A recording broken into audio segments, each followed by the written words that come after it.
Kevin Booker was known for his versatility in starring on several provincial championship teams representing Manitoba in Western and Canadian baseball tournaments. Kevin, was there any position that you preferred to play on the baseball diamond? I kind of like to play all of them. Catcher was my least favorite, though. But as far as the two, probably first base, shortstop, and I like to pitch every now and then as well. Every now and then. In 1985, you were on Manitoba's silver medal winning team in baseball at the Canada Summer Games. Coming home with a medal must have been a special thrill at that time for you. Tremendous thrill. We didn't know what to expect when we went there. And just as the tournament progressed, we found we were going to be in the running.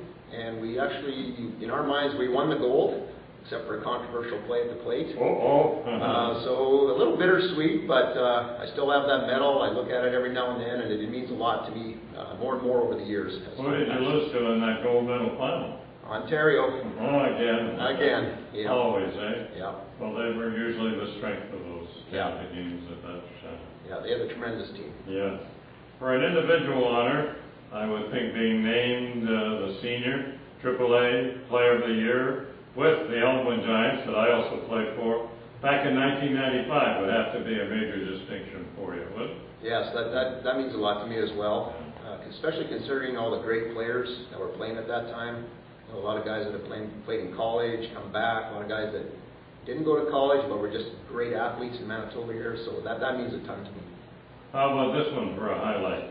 A game in 1996 when you led the Red Wine Senior All-Stars with 2 home runs and 6 runs batted in as you whipped Team Canada 18-6 at Winnipeg Stadium. You remember that one, I bet. Oh, yeah, all the time. We talk about that every year. Yeah. Again, another game we didn't really know what to expect.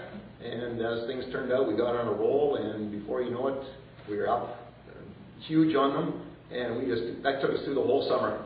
Every time we met everybody, that's all we talked about was that game that summer. It was great. At that time, did they have pretty good crowds for games of that sort? Not bad. Not bad. The Gold Eyes were playing right after us, sure. So there's people there for that. I don't really know how many people were there. We were just so focused on the field. You still were playing when you turned to coaching baseball at Mayville State University in 1989, and also 90 and 91 at the University of North Dakota. You also did some coaching with Pembina Valley Orioles with the Manitoba youth team, and you were the head coach of our Canada Summer Games team in 1996 and 97. Did you enjoy coaching as much as playing over those years? I actually did. Yeah.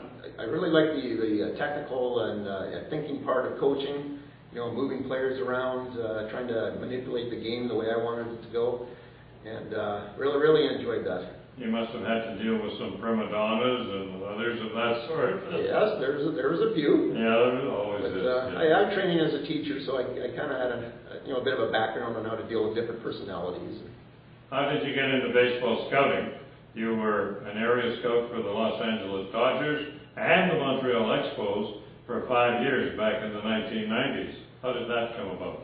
It all happened when I was an assistant coach with one of the youth teams, with Gord Ledowski, Jeff Robertson, and we were out at the Nationals, and Jeff at that time was helping the Blue Jays, and he just said, Kevin, you should look at it's kind of an interesting aspect of baseball. Sure. So I got talking to the scout from the Dodgers, and kind of went from there.